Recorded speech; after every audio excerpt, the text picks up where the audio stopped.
recording this as well for people that may not have been able to make it, and we will post it on the SACSA's website. So why don't we go ahead and get started.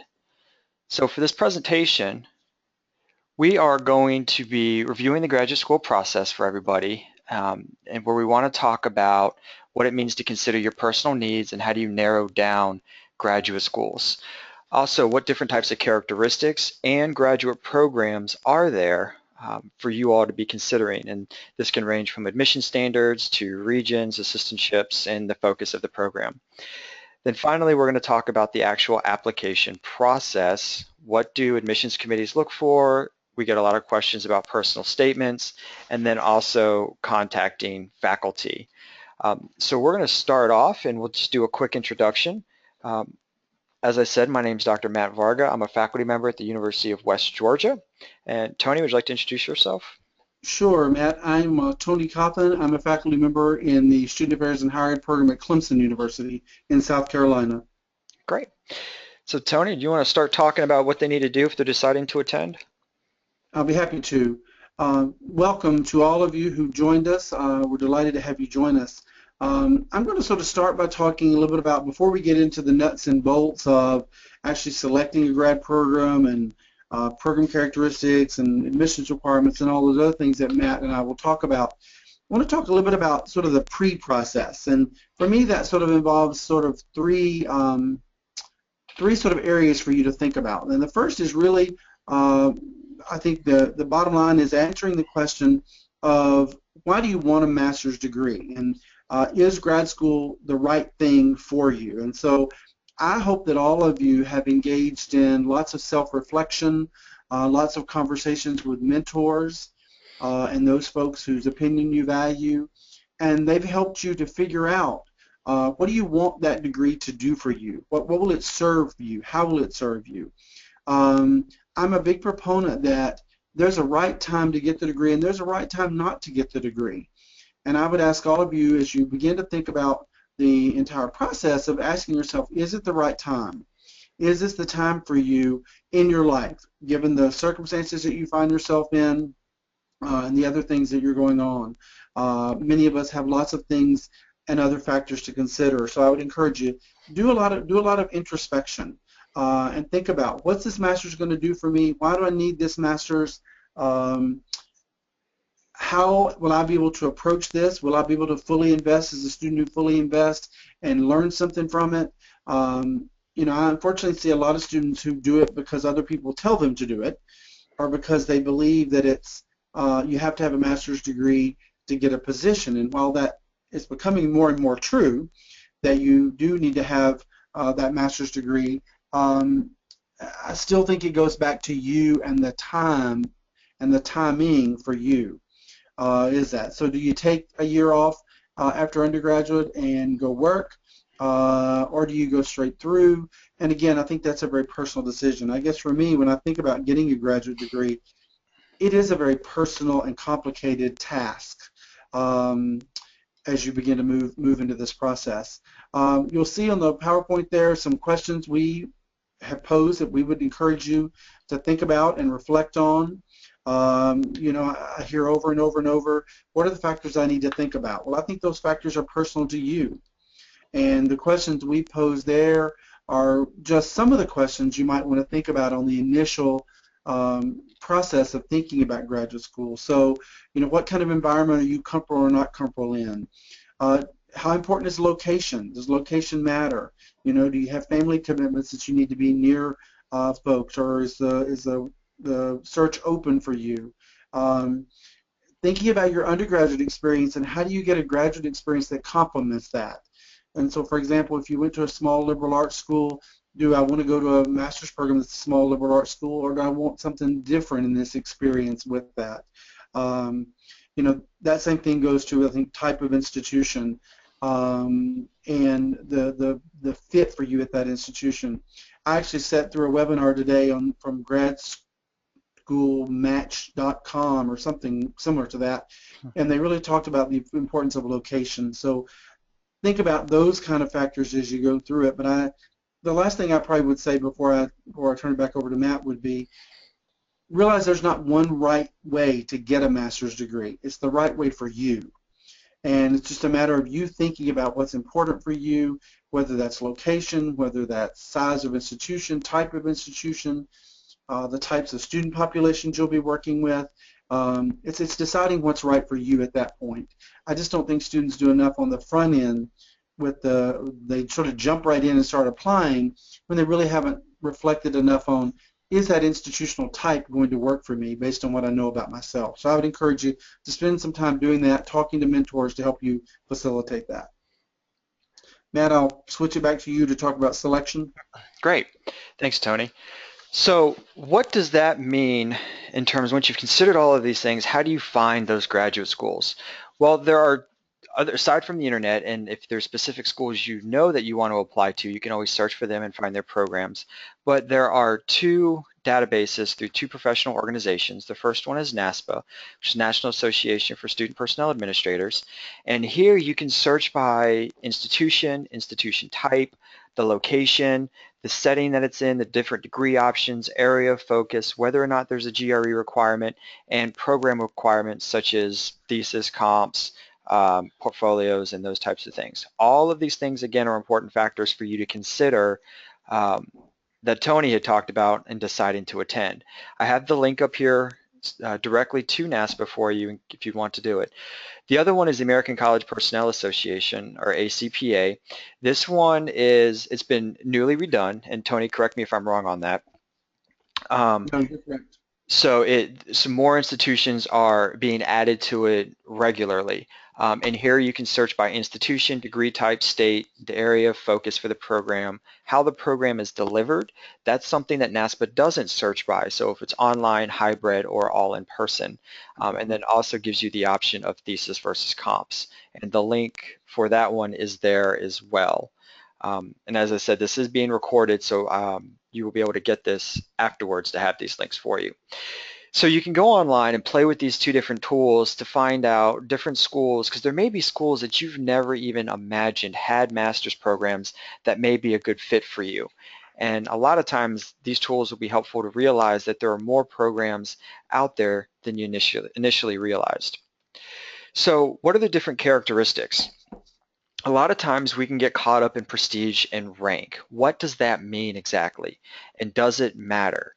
Um, you got to ask yourself, does that matter to you? And in terms of the rankings, there's a lot of controversy in terms of how are things ranked? Is it alumni donations? Is it faculty publications? Is it research? And if a school is ranked number one, you have to ask yourself, why are they ranked number one? Are they ranked number one for their teaching, or they rank number one for their scholarly publications and contributions to the literature? So it really does matter on your end what you're looking for. If you want to move into a master's, go straight to a PhD to go to the research route, then that may be important to you to consider some of those top tier programs that are heavily based in research. There's a variety of different programs out there. You have focuses in administration leadership, community college leadership. You have counseling-based programs, which is becoming more and more popular. You have higher education administration, which is a little bit different than administration leadership. You're starting to see a lot of social justice programs popping up now, which kind of mirrors the direction that the country is moving in right now. You also see student learning and development, or student development programs. These are also becoming very popular. Some programs may have certain special focuses that are outside the general search criteria. So utilizing your networks or your mentors or other student affairs professionals and asking them if there's a different type of program out there that you may be interested in. Again, you can search through these different types of programs through the NASPA and ACPA website, and you really have to ask yourself, what do you want to do with your degree? The great thing about our field in student affairs is that you can use essentially any one of those degrees and go the same route. The biggest difference between a lot of these is going to be the curriculum and select courses. A lot of these classes, or a lot of these different programs, are going to have very similar classes. It's just the electives may differ. You may have a class on leadership theory if you're in administration leadership, but if you're in a counseling-based program, you likely have group counseling and basic skills as opposed to leadership theory. So when you find these programs, look at their plan of study, see what classes are offered and do they align with what it is that you're looking for. I want to spend a minute talking about standardized tests. And a lot of times we will see that prospective students will look for schools that do not require the GRE. And we recognize really that the GRE can be a hindrance to some if they don't feel like they can take standardized tests, or it may be a cost issue. Your school may have programs to help you take these tests, but a lot of times programs, it may be outside of their control to take the GRE, and some are starting to take the GMAT as well. Tony's going to talk a little bit more about the GRE versus no GRE, but I wanted to put a little plug in there and recognize that don't automatically exclude programs based on standardized tests. The other characteristic of programs may be the culminating experience. This can be a comprehensive exams, the thesis, which is a research report at the end of the year, or end of your program, a portfolio, or a capstone course. All of these can vary, and you have to ask yourself, what is it that you want to get out of the program? Again, if you want to go straight to a PhD, you may find out that the thesis option may be best for you. Or if you don't mind taking comprehensive exams, then you may look at programs that you say, you know what, I know I can do that. Let me look at this program as well.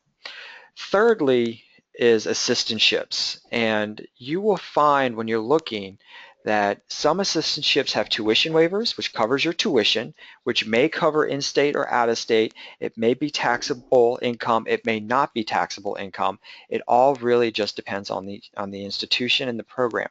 So you're going to want to check to see if the assistantships do in fact waive tuition, and are there any stipulations with that? Is there a stipend? Do taxes come out of that stipend? That's something that I hear is that students are a little bit surprised that taxes come out of their stipend. So make sure you ask those types of questions as well. And then finally, is the assistantship process a part of the admissions process, or is it separate? And that can certainly vary from school to school. An academic program may have absolutely nothing to do with the assistantship process. They may offer you admission, and it's up to you to find an assistantship, where another program may offer you admission and an assistantship simultaneously. The only issue with that is it may not be an assistantship in an area that you initially were looking to get involved in. So again, it just matters like what is it that you're looking for. Can I make a comment Yeah, absolutely. before you move? As I said a few minutes ago, I sat through a webinar today called on Grad School Match, and they spent a lengthy time talking about prestige rank, and it was a webinar for recruiting students to grad students in all disciplines, not just student affairs and higher ed. And they spent quite a bit of time on that issue of rank and prestige and gave lots of data, from Alexander Essen and other people, noted researchers, about prestige really has more to do with notoriety than quality. Matt's comment about don't associate good teaching with good scholarship because those are very different.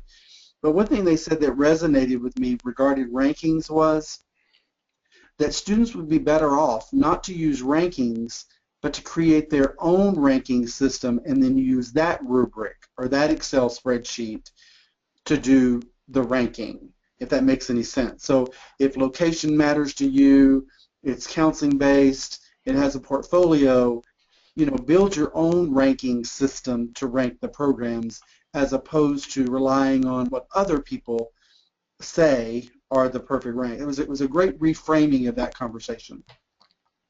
That's great. Thanks, Tony. That's excellent advice. So the next part of program characteristics, I've already mentioned the plan of study. You're going to want to check the number of hours, how many credit hours is the program. Some programs are 42. Most programs are 42. Wouldn't you agree, Tony? Yeah, the national average is 33 to 60, Yeah. but 42 is the CAS recommendation for the Council for the Advancement of Standards, which we'll talk about, I'm sure, at some point. Yep, right here, coming up next. So just kind of check with that because the number of credit hours is associated with the number of classes you're taking. So you may be taking classes every single semester, 1, 2, 3, 4, for 5 semesters until you graduate with summer work. And that's very common with practicum and internships over the summer to give you an opportunity to kind of get that additional experience. Do the classes that you're taking would be taking interest you? Is there a class in crisis and trauma, or 2 classes in student developmental theory? And just asking yourself, am I going to be happy with these classes? And you can find more information from these classes by reviewing the syllabi. Most programs have the syllabi posted either in faculty profiles, or if you did a quick Google search, I would also bet you'd find the syllabus for a specific class. Just recognize it may not be the most up-to-date version, but it will still give you a good idea of what it is that you're looking at. Tony mentioned the CAS standards, which is the Council for the Advancement of Standards in Higher Education, and this is, I don't want to use the word accrediting because it doesn't accredit any programs, but it kind of gives the baseline of what programs, graduate preparation programs, should be doing and the different standards that they should be upholding when preparing new professionals. So you're going to want to see, are these programs upholding the CAS standards, because that's their way of maintaining a quality program. The other type of standards is the NASPA and ACPA competencies, and these are competencies that these two professional organizations developed and said professionals need to have these skills.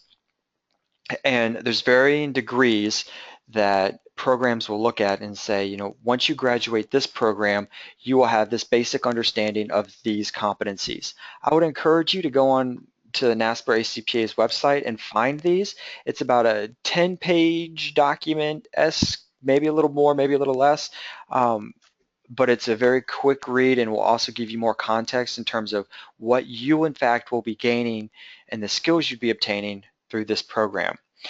Some additional sources for program characteristics is the websites. Always check the program's websites, again, for all of this information. Chances are you can find a lot of this stuff. The other thing that you can do is contact the program coordinator or the program director. And I do want to caution you, when you do that, have specific questions and already review the websites. Because we are working through a lot of stuff and we want to provide a good service to prospective students, but it can be very difficult for us when we get an email that says, tell me about your program, when we've already taken the time to develop our websites, create our marketing, advertising, and do a lot of different things. So after you review that stuff and you still have questions, that's when I would encourage you to reach out to the program coordinators. Another great source is current students. And most programs would be more than happy to connect you with current students, or you can use the Future Student Affairs Graduate Students Facebook page to help you connect with other people. That's been a great resource. And so taking all of these different characteristics of a program, you have a lot to consider. It's not just picking a school because of their colors or their football team. It really is a 2-year investment in yourself, and what do you really want to get out of it? I'm going to pass it over to Tony now, and he's going to talk more about the actual application process. Thanks, Matt. You'll see on the slideshow there what are the general requirements for most campuses in terms of admissions. And there may be a little bit of variety in terms of the expectations, but those tend to be the 6 or 7 most common and consistent requirements that are associated with applying to any grad program in student affairs and higher education.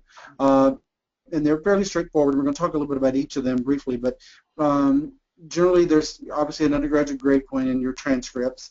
We'll talk a little bit more about that in just a second.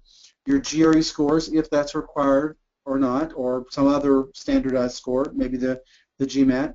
A personal statement, letters of recommendation, some level of student affairs experience, and yes, that will be student affairs experience you acquired as a student. It doesn't necessarily have to be full-time. It might be if you took a year off, but it doesn't necessarily have to be. And then obviously there's a deadline for priority consideration, and then there's the issue of the resume in terms of that. So those are your standard types of requirements. I think they're going to be fairly consistent from program to program, regardless of program type or program emphasis. Those are going to be your sort of standard types. If we sort of look at each of them a little bit more on the next slide, Matt, obviously the undergraduate grade point in GRE are the scores that schools are going to be looking at. We all know that the literature clearly says that grade point is a better predictor of student success. So that undergraduate grade point is important.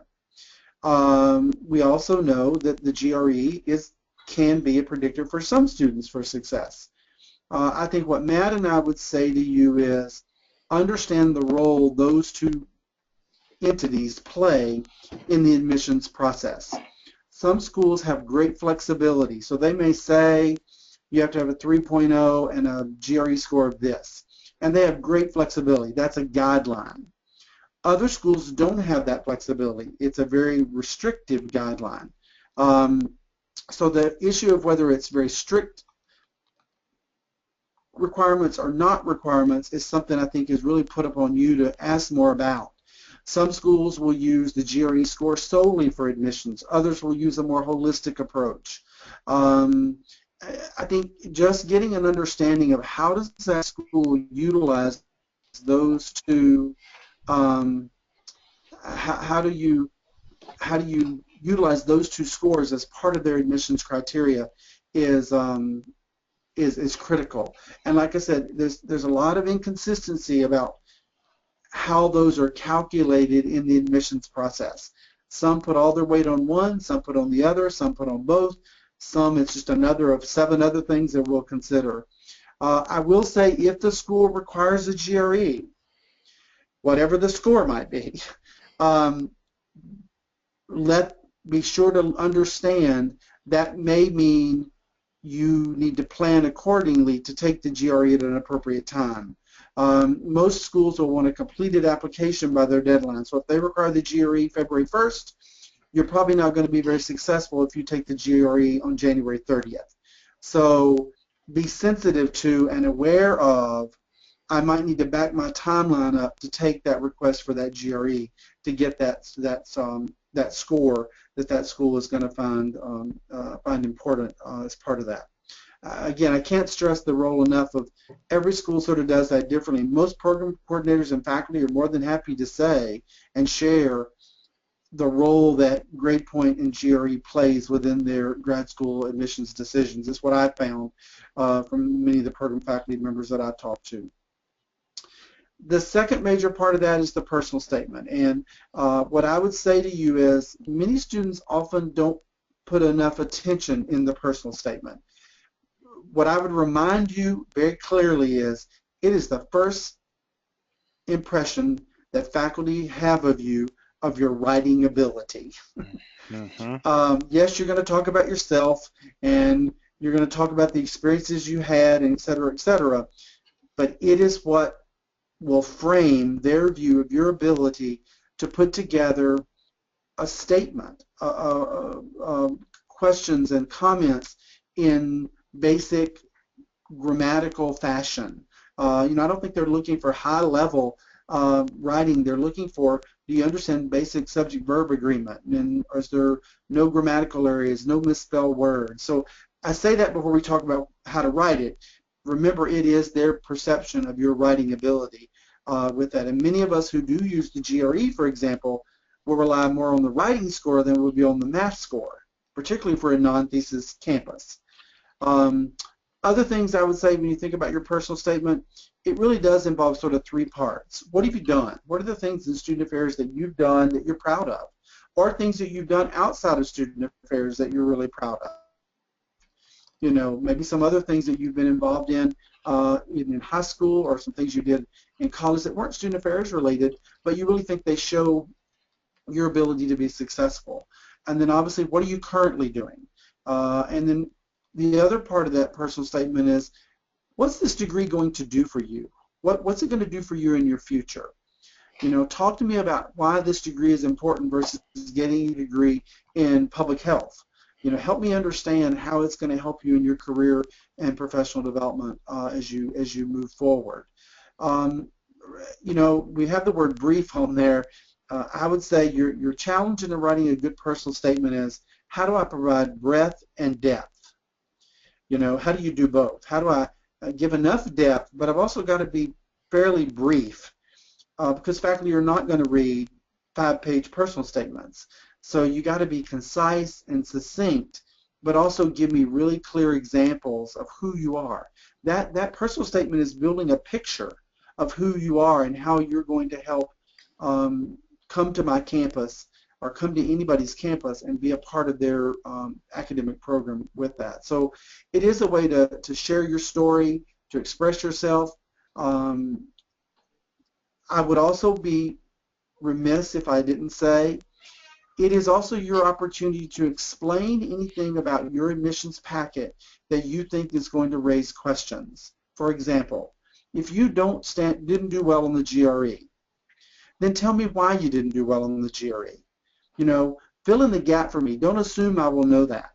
If you have a grade point that you don't think is reflective of your ability, then tell me why you don't think that. So maybe, you know, your grade point is a 2.8, but because you had a really bad semester one time and you switched from majoring in biology to moving to communications, and it's hard to recover from one bad semester. So don't assume I'll be able to look at your transcript and fill that in. So build a case for me of, you know, I have a history of doing standardized, not doing well on standardized tests. For example, in high school I did this, but graduated with a undergraduate grade point of this. So don't assume faculty will fill that in, and remember the competition is fairly great in most programs. So it's your opportunity to help me understand why I might need to take a risk if one of those factors or some other factor besides your grade point, generally is grade point, I think, grade point in GRE that people feel the need to explain. But it could be some other factors. Help me complete your story as you go through that. And the last thing I would say there is, as much work as it is, it's sort of like looking for a job. You know, you don't have one personal statement for every school. You know, what Clemson's program looks like will be very different than West Georgia, which will be very different than the University of Maryland or University of Georgia. If you've done your homework on the front end that Matt talked about in terms of program characteristics, you ought to be able to tailor your personal statement to the goals and objectives of that program. So have you read those courses? Have you read the syllabi and seen the types of courses they teach? You know, we're all looking for somebody who's invested in our program and is going to add something to our program. So I realize it's a lot of work, and I realize it's a lot of effort. But you know, don't cut and paste wholesale. Think about the University of Georgia program. Think about the West Georgia program, and then write your personal statement tailored to that program and their objectives and their needs as you move through that. Tony, we got a couple questions about length. Sure. How long would you recommend if a program doesn't specify? I would say about 2 to 3 pages. What do you? Yeah, I was going to say 2 pages double spaced, not 2 pages single spaced. Yep. I would say 2 pages, and that's where the breadth and the depth comes in. You got to really be succinct. But I just don't think faculty are going to read much longer than that, unfortunately. So I would say, yeah, 2 to 3 pages at most, Matt. Yep. A couple other questions about the personal statement is, are there any resources online of sample personal student affairs grad statements that you know of? Not that I know of. I have not seen anything. I do know our Career Center has some sample personal statements, but they're not geared towards student affairs. They have some for other disciplines, you know, like nursing or some other things. So those might be a way to start, but I've not seen any that are really geared toward student affairs and higher ed programs at all. Be a great resource for someone to do. The next question on the topic of explaining, what extent do we need to explain specifics for our transcripts, such if we have authorized withdrawals for personal issues, but the GPA is still a strong GPA and above the requirements? Should they go into that? You know, this will be my personal opinion. My personal opinion is, if you think it's going to cause questions, you're not going to be able to answer those questions, so fill in the gap. So to me, I think give them the information, and if there are those issues, individual course related or major change, you change your major 3 or 4 times, I say explain why. I think more information is better, because when I'm a faculty member and I'm reviewing 150 applications, you know, I don't have time to read between the lines. You got to lead me to water.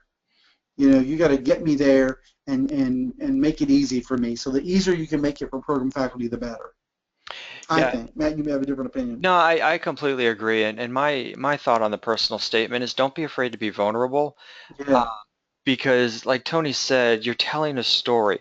What is your story? I have read a lot of personal statements, and there's probably I can count some on my hand that I truly remember because the people were so vulnerable, yeah, and really told their story. So I would agree with everything that Tony said, but again, just be vulnerable. Um, Somebody asked when should they start developing it? I'd say once you've narrowed down your specific schools, you know who you want to. You yeah. can start to identify those areas of concern and start some self-reflection on what caused those areas of concern. And you can start that now, um, but in terms of actually writing it, I'd wait till you get your actual schools. Yeah, and I would think some of you that will be a non-issue. For some of you, that will not be an issue for you. You know, so Right. you'll not have to address that issue. You're just telling me your story about your student affairs experience, about your career plans. You know, so everybody doesn't have to do that. So I think again, remember that personal statement is convince me you that I need to pick you to come be a part of my cohort, and it's telling your story. Yeah. The other thing I would say remember to do is remember to keep a copy of what you sent to that school because if those schools do an interview, that may come back later. And sometimes I've seen students who've Yes. forgotten what they've written. So try to keep a copy of what you've written if you applied to the West Georgia or Clemson or University of Maryland or University of Georgia, so that you remember exactly what you talked about. Because again, if GRE is not an issue at my campus, and you've learned that from talking to the program faculty, then you might not even have to acknowledge or talk about that if you don't have a strong GRE in your mind. So I think that's where the tailoring it comes into each program and what they require. And speaking of the GRE, we've got a question about the score that they should shoot to make on the GRE. Um, yeah, that, I say just go in it and do your absolute best. Don't necessarily shoot for a score because you could walk away thinking you did terrible and next thing you know you have a high score, or the opposite could be true. Um, Yeah, Review yeah. your I think what results. I will say, I think what I would say is focus less on the score and maybe have a conversation with the program faculty is what's the average score for your cohort last year? You know, what was the average verbal and qualitative and writing score for people that entered your program last year? Because for us, for example, we say it has to be an acceptable score. Well, acceptable is, I bet you and I have different definitions of acceptable. Um, so to me, it's not getting hung up on the score, but getting hung up on talk to me about what the average is for the people you admitted most recently helps you understand the role that GRE plays, if at all, in that program selection process. Yep. Now, there may be schools that have a university minimum. That's a different issue. If there's a university minimum, then obviously you have to make the university minimum. So there are schools that do have a university minimum as opposed to the program requirement. So that's a sort of a separate issue, but I'm like Matt. I think you do the best you can do, and then you put your best case forward to explain in your cover letter your materials and your ability to be successful and represent my program and be a great alumni and help me recruit, et cetera, et cetera, et cetera. And before we move on, we had a question a little while ago, I was just waiting to get to it, about the type of experience that is expected of a prospective non-traditional student whose school does not have many, if any, activities geared to that population. Great question. It is a great question.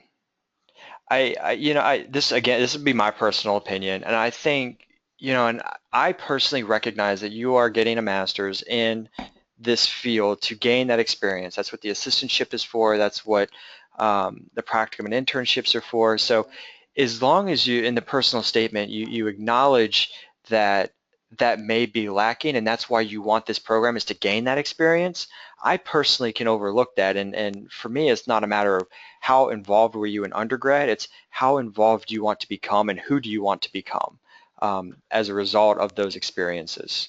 Yeah, and were there things you did in the community that you might could pull in to show again helping other people? You may not be directly with students, but did you volunteer for something in the community that allowed you? Did you work with a nonprofit?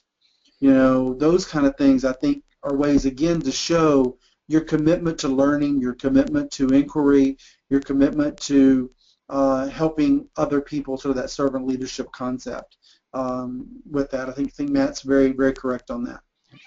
All right, we're going to move to the next slide and get to the rest of the questions in a second. Yeah, it sort of ties in, I think, with the next slide about the student affairs experience. And, one,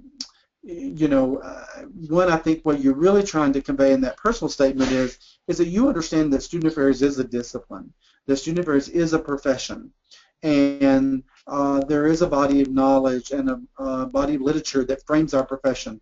Yes, it's a lot of fun, and we have great opportunities, and we plan great events, but it's really about learning. And so I think, for me, I look for those folks who can articulate an awareness of student affairs as a profession, and they do that by talking about some of those previous positions, whether they're student affairs or not related, that help me understand, okay, this person will be a good student affairs educator.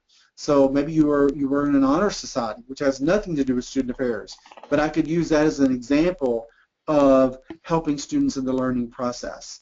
With that, I think that's very important.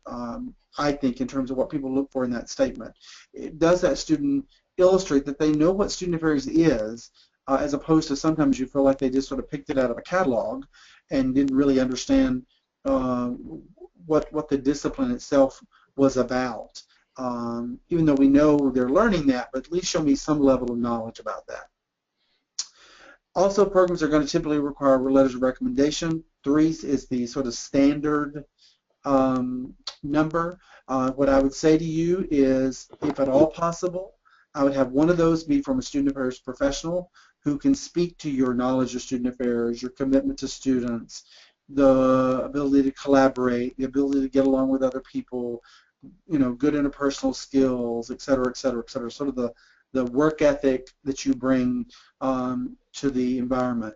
The other should be from a faculty member, from somebody in the academic world who can speak to your ability to handle the academic rigors of a master's program. Again, you're building your case, you're building your picture. So I need both spectrums there represented. I need the person who can talk about my academic ability to be successful in the classroom, but I also need that perspective of folks who can talk about my commitment to students and my ethical sense of well-being, et cetera, et cetera. The third one, I'd say, is pretty open and pretty optional in terms of that. It could be either another student affairs person, it could be another faculty member. Obviously, you don't want it to be a family member and those kind of things, but so I think that one, as long as it's again somebody who can speak to your ability to be successful. I would say, remember the things you all learned in Career Services 101. Remember, those people are very busy, and so you should be asking those people on the front end, are you comfortable writing a positive letter of reference for me? Yes. Don't assume they'll write a positive letter for you. I'm amazed sometimes the letters I get, and I want to go, wow, I wonder if the student knows this faculty member is actually saying these things. So I think ask them on the front end, can you write a personal and a positive recommendation for me as part of this process? Ways to help them do that, obviously, you might share a sample of your personal statement. You might share your resume with them, something to give them some context. Many faculty that you might ask might not know there's even a degree in student affairs. So I think you want to give them as much other material as you can, and be considerate of their time. Recognizing that they're probably being asked to write a lot of recommendations. Last year, I wrote 51 letters of reference. And that's, I don't work with undergraduates at all. So be considerate of their time in terms of plan ahead, give them time to get that letter in. One thing I would say about letters of recommendation, remember, some schools have a form, and you have to use that form.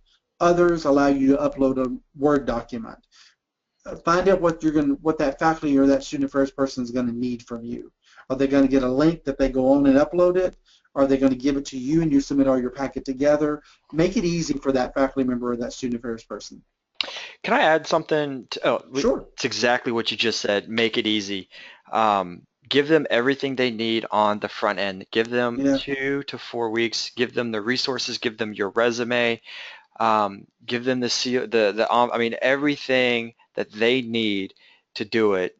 Give it to them. So that way they don't have to follow up. They don't have to ask. They don't have to hunt you down. Because the easier you make it on them, the happier they'll be when they write that letter. Yeah. Well, and again, if you've done your homework, and I know the school is putting a lot of emphasis on GRE and grade point, then maybe you need to tell me as a faculty member and as a student affairs professional to express your academic qualifications. If you know they're putting a lot on experience, then have them talk about your non-academic experiences and those sort of co-curricular things. So if you've done your homework, you're sort of guiding what they're going to write, and the focus that letter should be on. We have a couple questions regarding letters of recommendations. One question is that if you've been out of school for a while, do you think a recommendation letter from 2 supervisors would be adequate, and their current position is not related to student affairs? I do think that's a challenge. I think the longer you've been out of school, sometimes the harder it is to have an academic person, and I get asked that question a lot, um, because you may not have maintained those relationships. And so in that case, I say get the best 2 letters you can get based on your network, because the longer, obviously for all of us, the longer we're out of school, faculty change, student affairs people change. If you went off into one career and you're coming back to school in student affairs 5 years after you've worked in business, you may not have maintained those relationships. Again, it may not be ideal, but I think, again, you want to get the 2 strongest letters you can get. Our recommendation there is exactly what it is, a recommendation. But we also know everybody can't do that. So I would say get the best you can get from the network that you have to pull from. The next question we have is if they know somebody working in student affairs at the institution for which they're applying, would that be an advantage to have that person write them a letter? I have some thoughts on this, but Tony, did you want to go first? You go ahead. So I think that could be an advantage or a disadvantage. It really depends on who the person is. And when I get letters of recommendation from folks at my institution, and I'm going to own this and just completely put it out there, is that sometimes I'm a bit more critical because I know these folks and I'm really looking at what they are saying and how genuine are they being. Whereas if it's somebody I don't know, I'm taking it for what it is, because that's all I have to go off of. So be very careful with that and really ask yourself, um, what are the pros and cons of doing that? Tony, what do you think? Yeah, it can be a hit or miss. I mean, I think if that person has a great relationship with the department, it'll help you. If that person doesn't, then it may not be to your benefit, and you don't know that. Right. What I would say, what carries probably more weight with me, Matt owned his statement there, I would own mine. Probably what carries more weight with me, instead of a staff member who works there, would be a graduate of my program. Mm-hmm. That kind of recommendation, if you are fortunate enough to know a graduate of my program who's out working and they recruit you back to my program and they write the letter, I'm much more likely to see that as a positive, because I'm going to assume they're not going to send me bad people. They understand the culture at Clemson and the context at Clemson. They're going to send me people that'll be successful.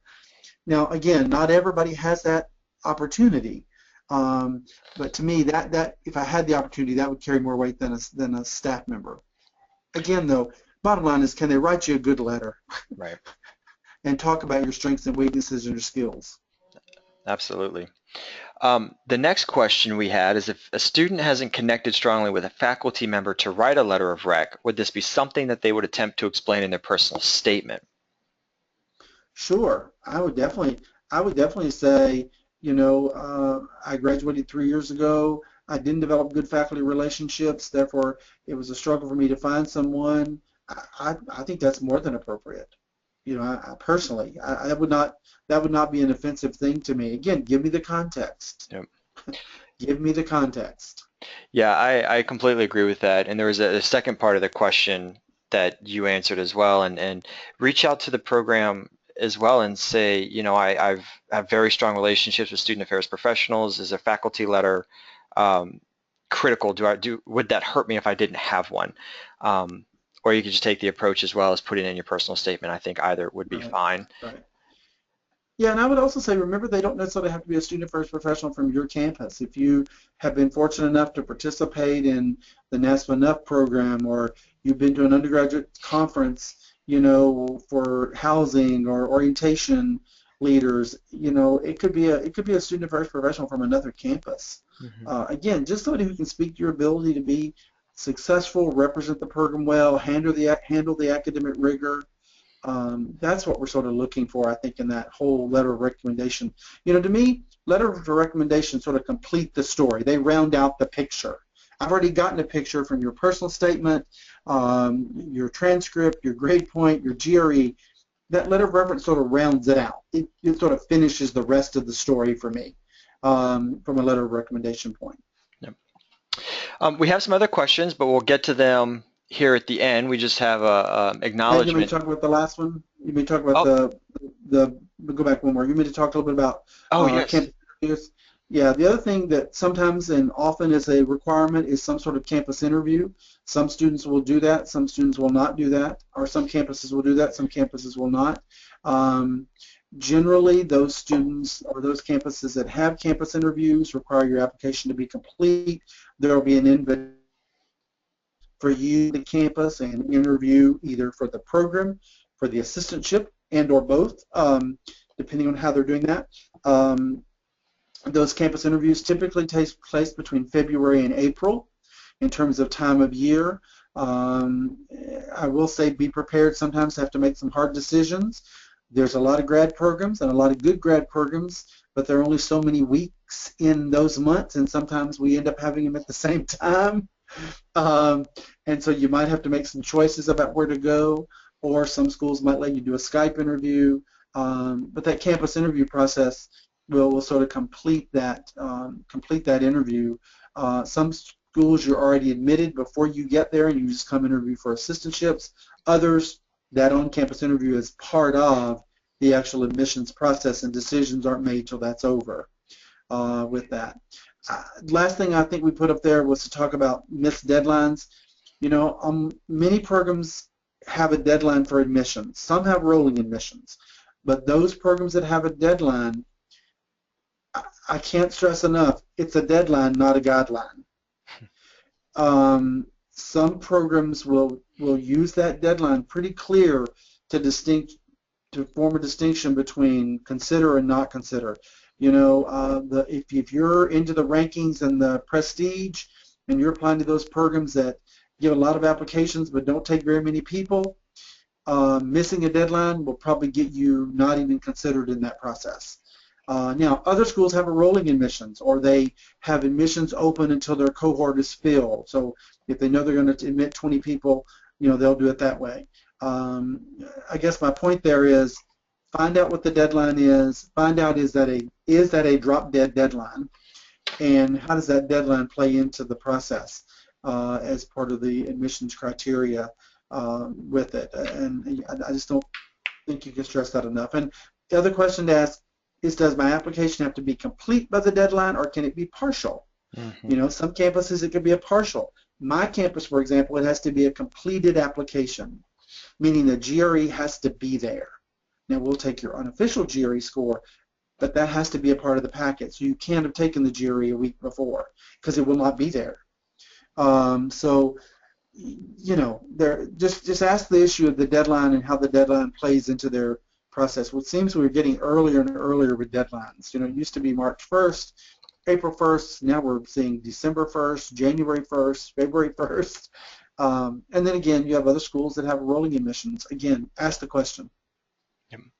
And Tony, you touched on the question about how open are schools to doing Skype interviews for assistantships if they can't make the interview weekend, and that depends on the school. Some may Yeah. be open, some may not be.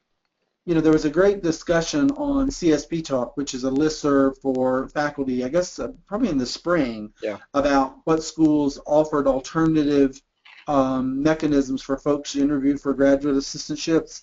And a lot of that has to do with access and cost. As you can imagine, that was driving much of that conversation. I would say of about the 25 people that responded, probably about 10 said they do allow Skype and some other alternative way. The others were still pretty committed to you had to have a campus interview face to face. However, many of those campuses talked about what they did to reduce the cost. So, for example, students might come on campus, but they might stay with their current students. All their meals are provided. So they really tried to minimize the financial impact if they didn't offer the Skype option to interview. It was really interesting to hear that conversation, and people were all over the page Mm-hmm. in that conversation. We have a student this year who came to us from China, and he'd been teaching in China. Obviously, we let him, he ended up coming for our weekend interview, but I think we would have done a Skype if that would have been easier. But other campuses were not. So, again, it's going to hurt to ask the question. But in the end, be prepared. You might have to make some hard decisions. So if Matt's weekend interview and my weekend are the same, at some point you might have to choose to go to one or not the other. Right. And that's sort of like life.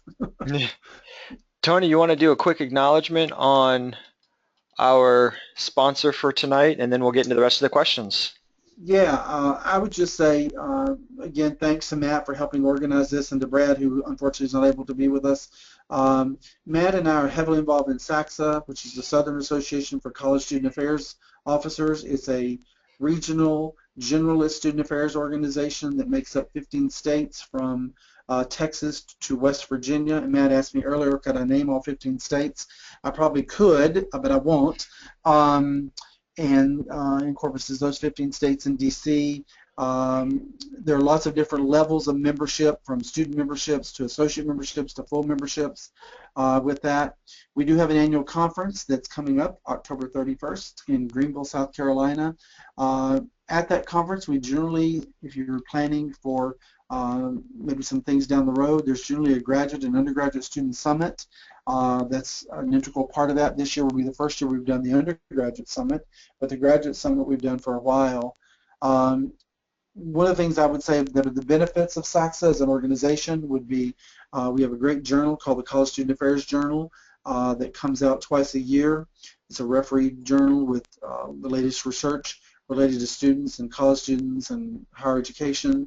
Great networking opportunity, great career opportunities in terms of a great career resource center. We have a number of online non-conference webinars that are free throughout the year, some to SACSA members, some not to SACSA members. So I would encourage you as students to think about joining, particularly if you are looking for a grad program or a career in the Southeast, and I use Southeast very broadly there when you think Texas to West Virginia. I didn't do well in geography, but that's still a pretty broad area.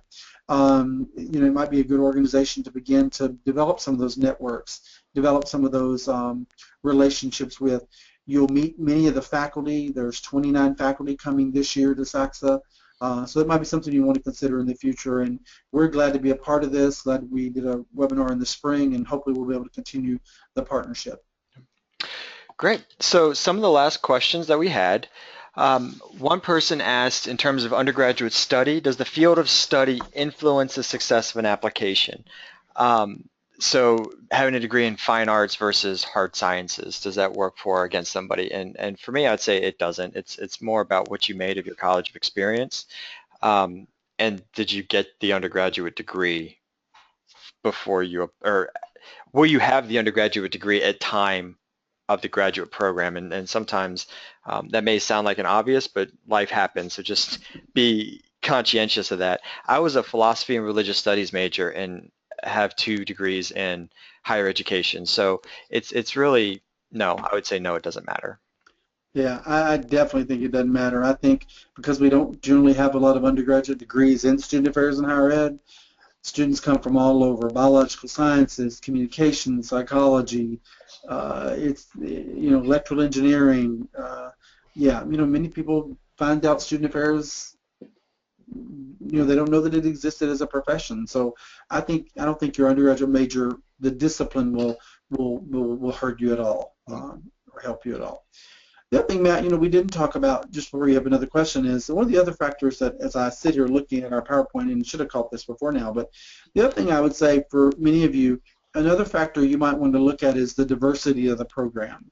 Ah, Um, that's another criteria that a lot of students are interested in. I think either the NASPA or the ACPA website, you have to enter that information in terms of the gender breakdown, the racial and ethnic background.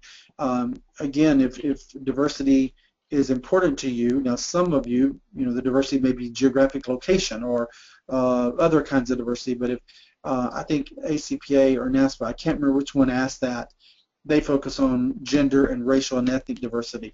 Some of you that may or may not be a value or a criteria, but again, it is another criteria that if it matters, there's some resources out there to help you answer that question. um, Sorry, Matt, I thought of that as we were talking. no, that's great. How long should we make our resumes? I'd say no more than 2 pages, and 2 pages as an undergraduate is lengthy in Yeah, my opinion. yep, definitely. Again, 2 pages, 2 pages, 2 pages. Cover letter, resume, and personal statement. Is there a number of programs that you think would be too few or too many for a prospective student to apply to? That's up to you, to be quite honest. I applied to 2, and I know some students applied to 10. Do you want to pay all the application fees? Do you want to have to make those hard decisions in terms of interview weekends if you get accepted? It would help to narrow down. I think it's really up to you. I think 3 to 5 might be a decent number. 5 on the higher end, but that's just my opinion. Yeah, I think the danger is only applying to one. Yes. To me, that's the danger because, you know, uh, there are a lot of factors you can't control in an admissions process. Yes, you can build me the best picture and paint the best story of who you are, but inevitably, most of us probably are going to admit 25 to 30 people at most, and a lot of good people may not be in that pool. So the more options you have, the better for you. It's sort of like joining a fraternity or sorority. Don't put all your eggs in one basket because it may come back not to work out for you because you can't control that admissions decision, or maybe they don't offer you the assistantship that you really wanted. I would say that's the more danger. The number on the how many you apply for on the other end, I'm with Matt. It just depends on your comfort level, how much money you're willing to pay. Uh, but don't just apply to one. Nobody, even though the West Georgia may be your top choice because you've met Matt, you love him, you love the students. But again, have some other alternatives if you really are committed to the profession, because there are a lot of good programs out there, folks.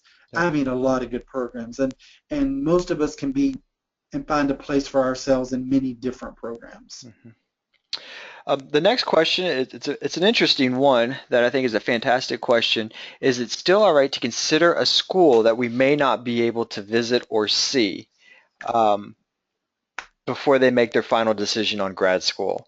And um, I would say that's really up to your personal comfort level. Is that something you're comfortable with? Are you comfortable in the thought process that you put into identifying that school? Um, it could be risky, or you move into the middle of nowhere coming from New York City. It, it's really a personal decision that you're going to have to come to terms with. Tony, what do you thought? Yeah, yeah, I would agree. I think some of that's personality driven. I think if you're a personality who rolls with the flow very well, and that might make that a little bit easier than the person who needs to have sort of did I feel like it was a good fit for me. I will tell you there are students who do it, and they do it quite successfully. But I think you sort of have to have the right temperament going into it. That okay, this is a 2-year opportunity for me, um, and I would if I didn't go visit, I definitely would have done as much homework as I could via the internet, conversations on the phone, et cetera, et cetera, Yep. even if I didn't get to go visit Yep. with that. One of the things I said in the webinar today was that the number one factor of what helped people decide where to go to grad school, the conversion rate, so to speak, was the interaction those prospective students had with faculty. So if you email Matt, did Matt email you back? If you call Matt, did he return your call? Because it was really about, particularly for us in education, that human relations factor was key in the decision-making process of many students. Yep. So if you can't go to the site, can I at least talk to you on the phone Yep. and get a feel for, I really like Matt. He seems like a nice guy. He's interested in my well-being. There are other ways to do that. How long does it take for the GRE scores to arrive at universities that we send them? They're sent electronically, so it could be Yeah, anywhere from a couple of days to 2 weeks. It just depends. yeah. And again, I would say you could ask this campus, will you take my informal score? So for example, Clemson, Yep. we will take your informal score. In other words, your self-reported score. So when you take the GRE, you get your score except for the writing, which comes later. But we will take your informal schools because the bottom line is if you lie, we're eventually going to find that out. I mean, Exactly. if you say you made really well and you didn't, well, eventually you're going to have to send us the formal scores, but we will take the informal. Other schools won't do that. Right. So just, again, ask that question. Do they have to be the formal scores that come back in 2 weeks? It is much, much quicker than it used to be because it's electronic. Yep. Um, We've got 3 more questions. Some other types of grad programs encourage a hook or story in the personal statement. What's our opinion on that? If they require it, do it. If that's a place you want to apply, and yeah. just if whatever the requirements are, try and fulfill them. Yep. Well, and I think that hook is, how does that hook help me get a better picture of who you are? Yep. You don't just give me the hook for the sake of giving me the hook. But again, how does it complete the picture of your narrative, of your story, of why I should pick you to be a part of the cohort that's coming in? Because that's really what I'm doing, is picking a cohort of 25 people that I think are going to all work well together. Now, sometimes that works out and sometimes that's a struggle. But so to me, I think if the hook adds to the value of your application, don't do it just because it's hokey. Do it because it adds purpose and meaning. What are some characteristics that have stood out to either of you in applicants or accepted students in reading personal statements or in resumes? Um, Characteristics for me, I touched on this a little bit, is about the vulnerability. Am I able to really connect with you through this personal statement? There is one personal statement that I will never forget, and despite all other application materials, I said to myself, I want this student here and I'll do what I need to do to get this person there, because the personal statement was just so incredible, because the story was just so amazing. Um, and so that's what stands out to me. Or is it, we can tell when it's a scripted, um, refurbished and recycled personal statement. They become very generic. They become very um, black and white. So really personalize it. Specify it to the institution. Did you do your homework? We can tell these things.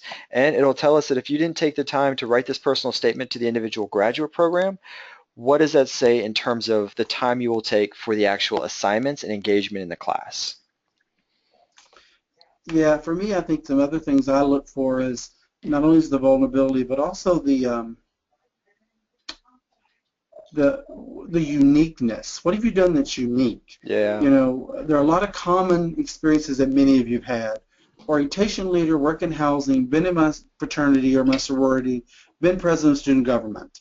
Okay, so tell me about something that might be unique that other people don't bring to the table. So for example, I was a part of a unique honor society or something, that'll make you sort of stand out, that's a little bit different from some of the traditional kinds of things. But I do think it's the vulnerability. It's the letting me get to know you, and that requires a lot of trust. Because you don't know us. Right. You don't know us. But I think that vulnerability goes a long way for us to say, how do we put together this cohort of folks that we think are going to be a good team, a good group of collaborative colleagues that are going to work well together. Because we're looking for fit as much as you're looking for fit. And I know we use that word very casually. We're all looking for a good fit, but in the end, we are looking for a good fit. So I don't want all SGA presidents. Mm-mm. I don't want all housing people. I want a breadth. Yeah. I want a breadth of experience, and maybe some who don't have a lot of student affairs experience, because I need that complement of people. Yep. And the last question we have, Tony, is are they still, oh, just kidding, are we still able to register for the SACSA conference this year? Uh, yes, you can register on site. Uh, we're not registering between now and October 30th, I believe. It's registration, I think, is the first, I think it's really the 31st. But yes, you can register on site. There will not be a bill me option payment anymore. You'll have to pay and register on site. But yes, you can. And then the final question is, what if you're applying to grad school and looking for an assistantship that will allow your spouse to live with you? That's going to depend on the school, and as long as it's, um, most schools won't have an issue with it as long as it's um, a legal marriage, which now, because of the Supreme Court ruling, that is open to a whole lot of um, different people, which is fantastic. So you're going to have a lot more flexibility there in terms of spouse. But again, it just needs to be a legally recognized marriage. So there has to be some sort of marriage certificate. Well, unless the school Well, actually yeah, happens to have a partnership policy. that, yep, Like for example, you might could on our campus, our folks can have a roommate. A sibling could live with them. So I think it will vary by campus as you move that. I will say that is a unique challenge if you're looking for an assistantship in housing. yeah, You probably at some point need to have that conversation with the housing folks because they may have some restrictions on types of building. Particularly if it's a building in the apartment you're living in has community bathroom. I mean, but again, I think just be honest and upfront. Most of us probably have no issue with that, and I mm, think most assistantship providers have no issue with that, to be yeah, honest. absolutely. I would agree.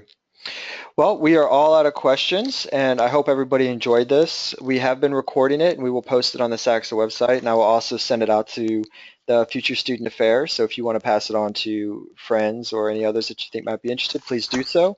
Our emails are at the front of the presentation. Um, I'm always available for any questions, regardless of your interest in my program. I'm here to help you all if you need anything, and I'm sure the same can be said for Tony as well. Yeah, I would say Matt and I both have the same philosophy. It's about recruiting to the profession. Yep. So whether you end up at Clemson or West Georgia or you end up at the University of North Dakota, it's about recruiting good students to the profession because that's where our commitment is. So happy to help you answer questions, navigate the process. Happy to do that. So reach out if you the ball's in your court if you need that help. Absolutely. Thanks, everybody. Have a great night. Thanks, guys.